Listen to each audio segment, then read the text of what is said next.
different areas. We separate them into telecommunications issues and information society issues. I would, for the purpose of this presentation, bypass the telecom issues, just to remain relevant. And the areas that we have covered under the HIPCAR project, interception of communication, freedom of information, we go back up there, electronic transactions, and electronic evidence. And I have Ukraine there at the bottom in red because, again, that's the most relevant area that we're touching on today. But again, we have developed model legislation, and some countries in the region have already adopted those models within their respective jurisdiction. In a few more slides, you will see where Barbados is at, which we refer to.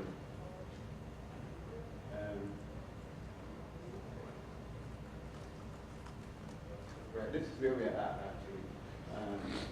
We completed a comparative analysis of the model legislation that was developed for the region.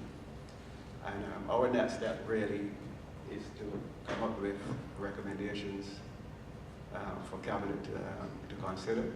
And some of you would know how tedious establishing new statutes, how tedious it is, and how frustrating it could be for some of us that want action to actually know. But unfortunately, our framework, our civil service framework does not provide for that fast development or establishment of statutes. But rest assured that we know we have to do it, and that's what we're doing.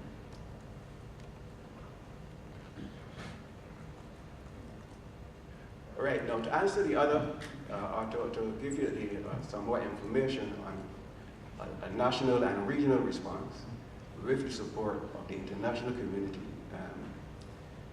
is this matter of CERTs. Again, you would have heard earlier this morning a brief mention of computer incident response teams. Again, this is an ITU initiative for the region. And the aim here really is to establish a CERT in each of the member states.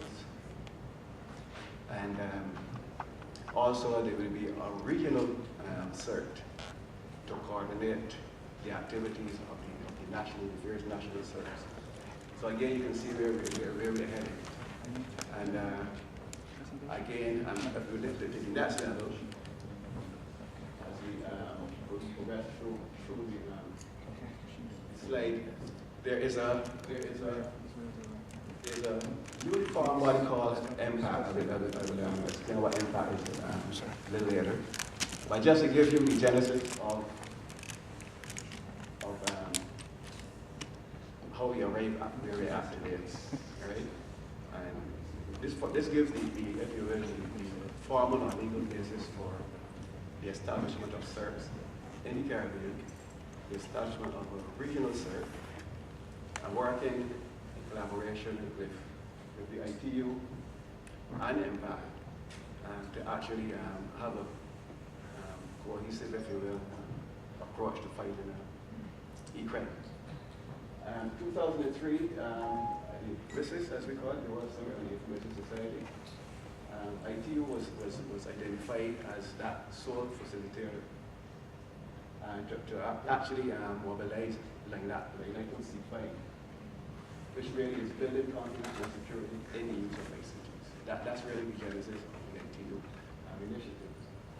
In 2007, the Secretary General launched what he called the Global Cybersecurity Agenda.